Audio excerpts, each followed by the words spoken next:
Hello,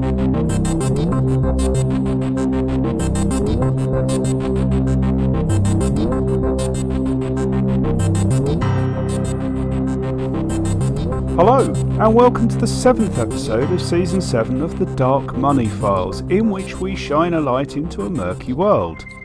I'm Ray Blake, and with me is my co-host, friend and business partner Graham Barrow. Hello, Graham. Hello, Ray. 7 seasons, Graham, nearly 80 episodes, and we haven't talked about FIUs yet. How did that happen?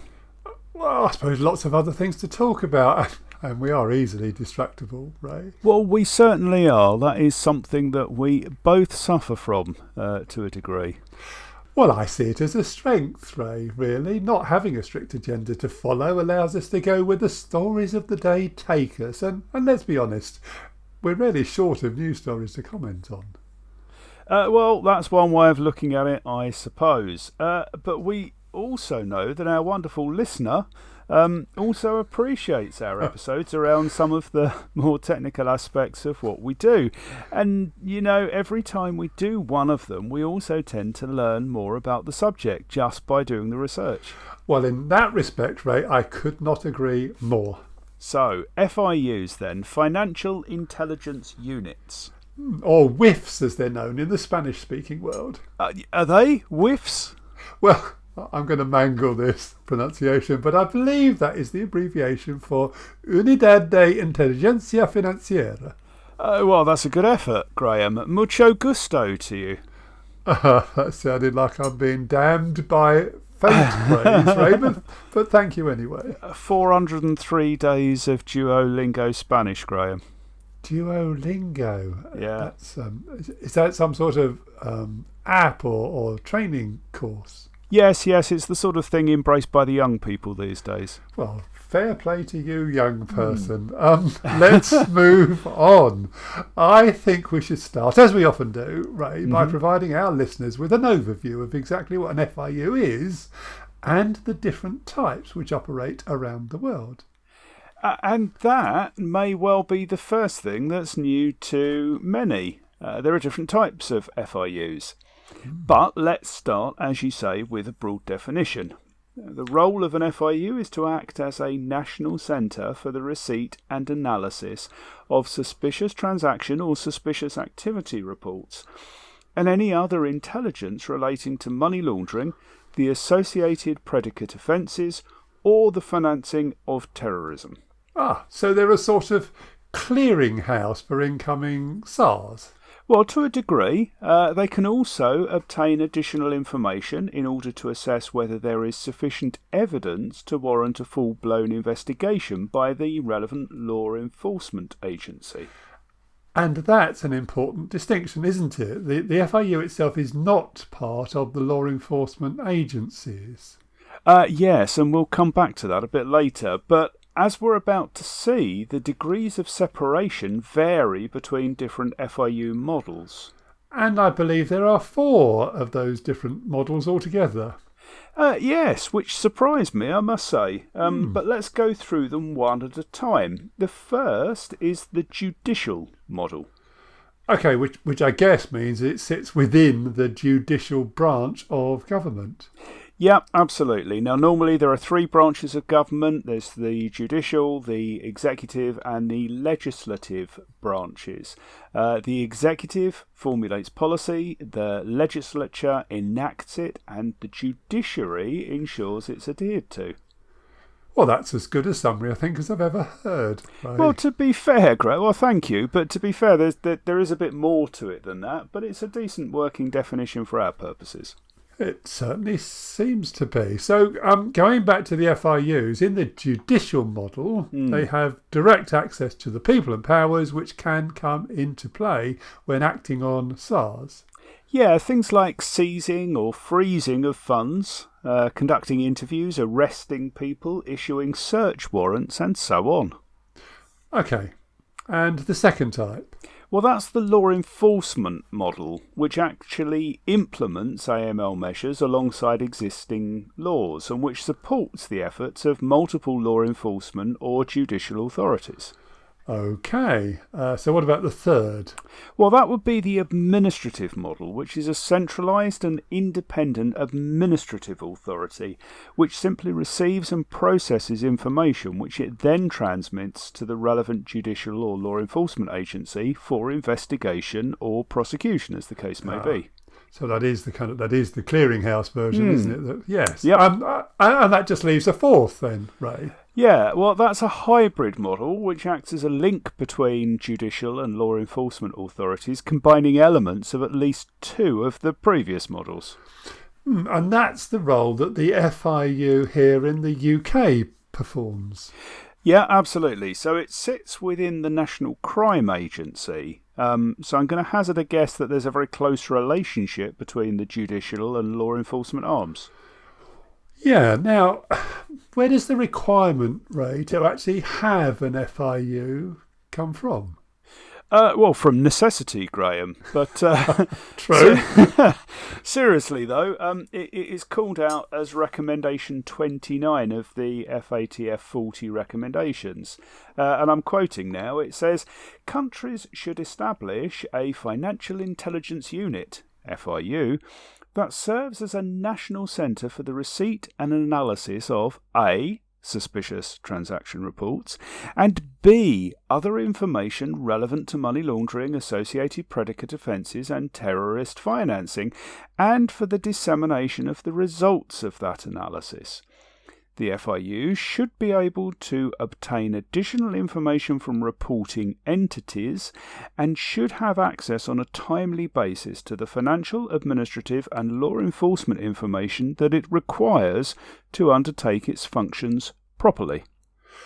Excellent, and that very neatly sums up the different models that we've just been talking about. The FATF also talks about the core functions of an FIU, which is the receipt, analysis and dissemination of disclosures, or SARS, by the various reporting entities.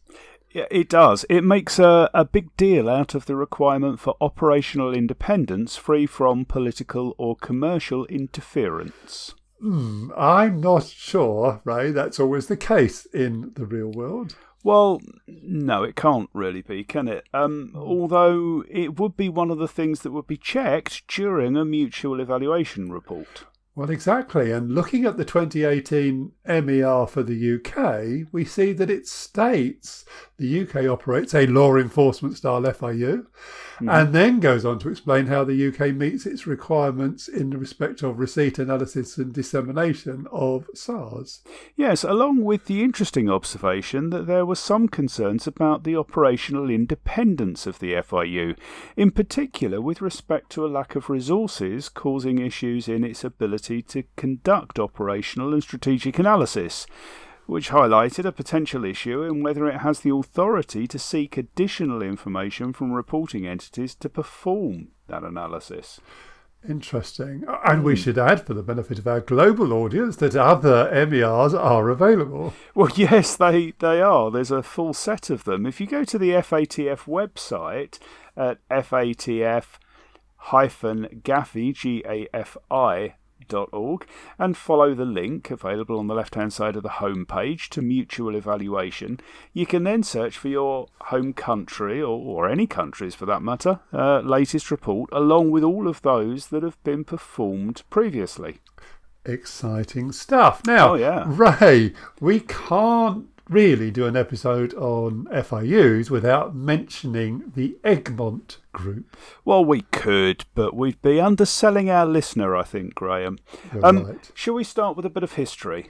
Always like a bit of history, Ray. So what are we going to do? The Tudors, prehistoric? Where do you want to begin? Well, you know very well, Graham, that I meant the history of the Egmont Group. Well, of course I did, Ray, but I think our listeners have come to expect a bit of jocular banter along the way. Well, they'll be waiting for a while yet then. For those of you who may not know, the Egmont Group is an international organisation that facilitates cooperation and intelligence sharing between national FIUs to investigate and prevent money laundering and terrorist financing. And when did it start? Back in 1995, Graham, and the initial meeting was held at Egmont Palace in Brussels, hence the name.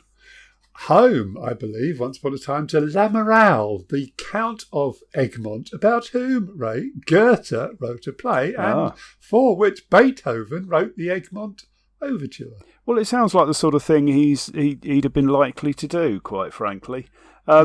So we've given our listener history and now culture as well. And it's worth pointing out that none of this highbrow educational content costs you a penny extra, listener. Anyway, the initial members numbered 24, and it's now headquartered in Ontario, Canada. Nice. And what does it do, Ray? It provides a forum for FIUs around the world to improve cooperation in the fight against money laundering and financing of terrorism from a kind of FIU-centric perspective, and to foster the implementation of domestic programs in this field. Well, that sounds like quite a tall order. So how does it do that? Well, in a number of ways, Graham. The Egmont Group offers training and exchanges between personnel. It promotes the use of technology to enable the secure exchange of information. Bit of a hot topic, that one. Promotes the establishment of FIUs where none currently exist. Stick a pin in that one. And anything else that helps autonomous FIUs work together more effectively. Oh, jolly good. And from those original 24 members, Ray, how big has it grown to date? There are currently 166 FIUs in Egmont. 166? Well, that's pretty impressive. Well, it's essential if you want to get a decent rating from the FATF. I mean, after all, it is one of the recommendations, as we said earlier, and there are only 40 of them. Well, that's a fair point, but you'd hope it was about more than just getting a tick in the box from the FATF. I mean, we know from all the work we do that money laundering in particular is a global criminal activity, and no one country or no one country's FIU can hope to make a noticeable difference acting independently. And there's the rub, really. Everything about AML and CTF legislation is at the country level. MERs are at a country level, Graham. FIUs sit at a country level. Organised crime and corruption, on the other hand, laughs at the parochialism. It's truly global. It acknowledges no borders and ruthlessly utilises the global financial system and the differences between national frameworks and the gaps to process and launder the proceeds of its activity. And if the figures are to be believed, the integration of those proceeds into the global economy has a significant economic impact. Well, our listener will recall that when we did an episode recently on illicit financial flows, we estimated the figure as around $2 trillion each year. Which is effectively evading detection, taxation, exchange control mechanisms and everything else. But it is entering the economy and must therefore contribute to every GDP it is measured against. Well, no one said this stuff was easy, Graham. It certainly is not, Ray. Let's get back to the FIUs.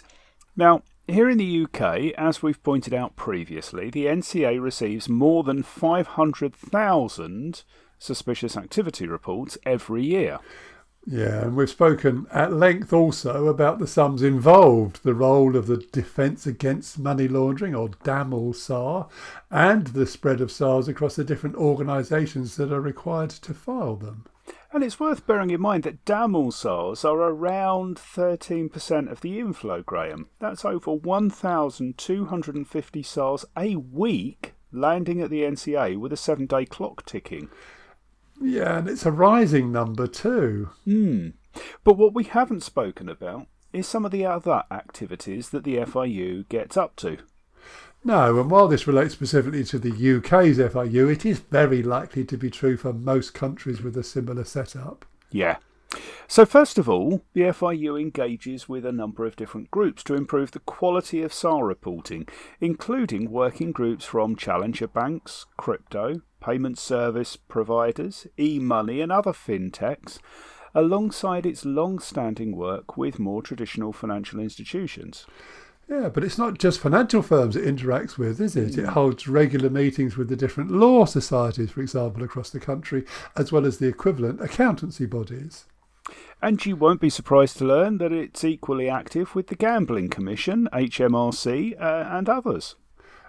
And it provides some extremely helpful publications on a regular basis, alongside the annual SARS report that we did a podcast on a little while ago. Always worth a read, especially the monthly SARS in Action newsletter, which we found to be full of interesting and quite useful information. Yeah, which is easily available from the NCA's website, so worth a look.